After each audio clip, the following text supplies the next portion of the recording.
Hello everyone. Today's energy talk is about nuclear power. As you know, nuclear power generation uses energy produced by fission of fissile uranium to boil water, which then use the steam power to turn turbines and generate electricity. There are several types of nuclear reactors, but the most widely deployed in the world is called the light water reactor. There are two types of light water reactors. The boiled water reactors, in which water is boiled inside the reactor, and the pressurized water reactor, in which water is heated to a high temperature and pressure in the reactor, and steam is produced in a steam generator. The history of nuclear power generation dates back to 1942, when nuclear fission was first artificially generated at the University of Chicago in the United States. In 1951, nuclear power was successfully generated for the first time in the United States. In Japan, the Tokai nuclear power plant in Tokai-mura, Ibaraki Prefecture, started power generation for the first time in 1966. This was a graphite-moderated gas-cooled reactor, but the construction subsequently proceeded with light water reactor, becoming the primary type of reactor. As I have mentioned in previous energy talks, the development of nuclear power has been promoted in order to reduce dependence on fossil fuel imports, especially after the oil crisis of 1973. As awareness of the problem of global warming increased in the 21st century, the third basic plan of Japan in 2010 stated the goal of increasing the ratio of nuclear power generation to more than 50%. During this period, nuclear power generation expanded around the world, and currently there are about 450 power plants in operation with a generation capacity of about 400 gigawatt, generating about 10% of the world electricity. In addition, there are about 150 nuclear power plants under construction or planned with a capacity of about 170 gigawatt. However, the accident at the Fukushima Daiichi nuclear power plant in March 2011 changed the situation, especially in Japan. As you know, all the 54 reactors that existed before the accident were shut down. This led to an emergency dependence on thermal power generation, which accounted for 90% of Japan's total electricity. This graph shows the historical power generation mix in Japan. As you can see, prior to the Fukushima nuclear accident, nuclear power and then LNG-fired power made up about 30% each. Coal-fired thermal power about 20%, and oil-fired and hydroelectric power 10% each, achieving a relatively well-balanced power generation mix. However, after the accident shut down all nuclear power generation, the country has relied heavily on the thermal power.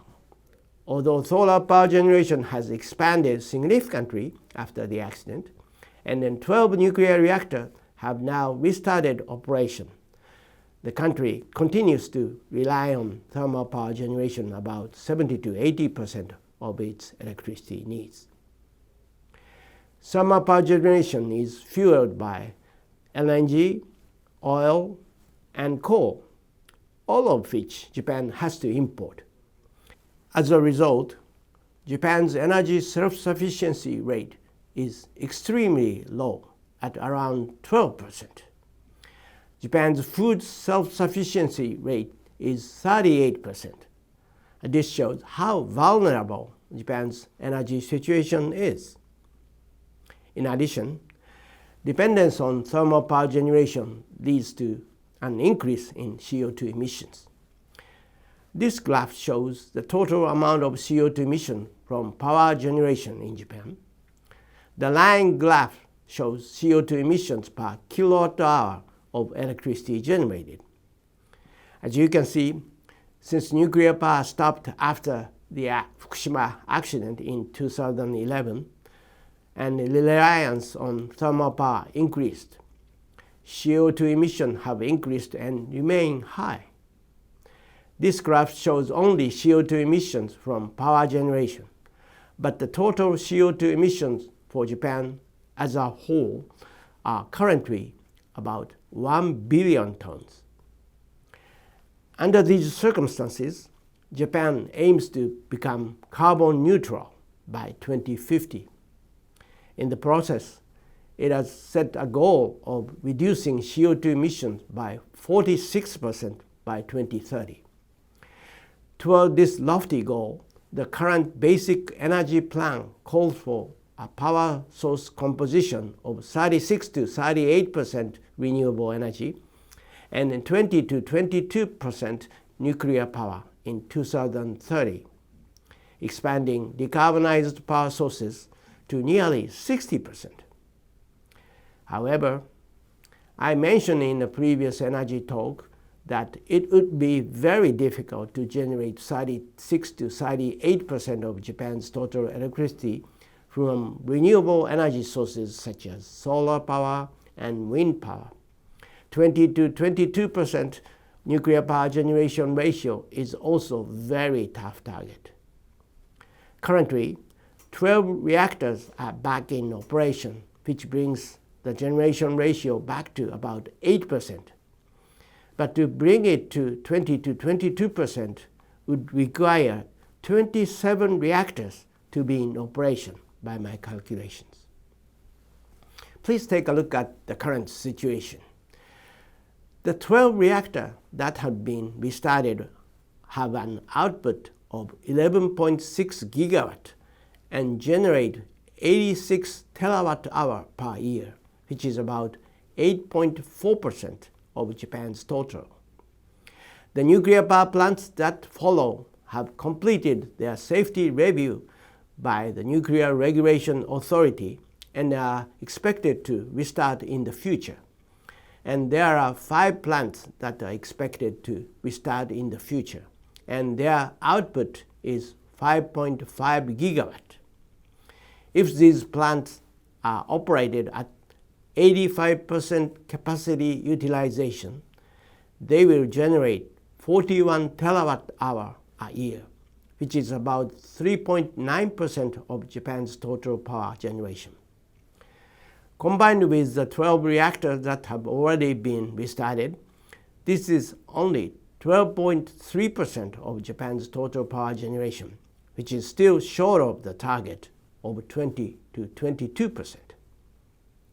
Furthermore, there are 10 more nuclear power plants undergoing safety review by the Nuclear Regulation Authority, with an output of 10.5 gigawatt, which at 85% availability would generate 78 terawatt-hour, or 7.6% of Japan's total electric consumption.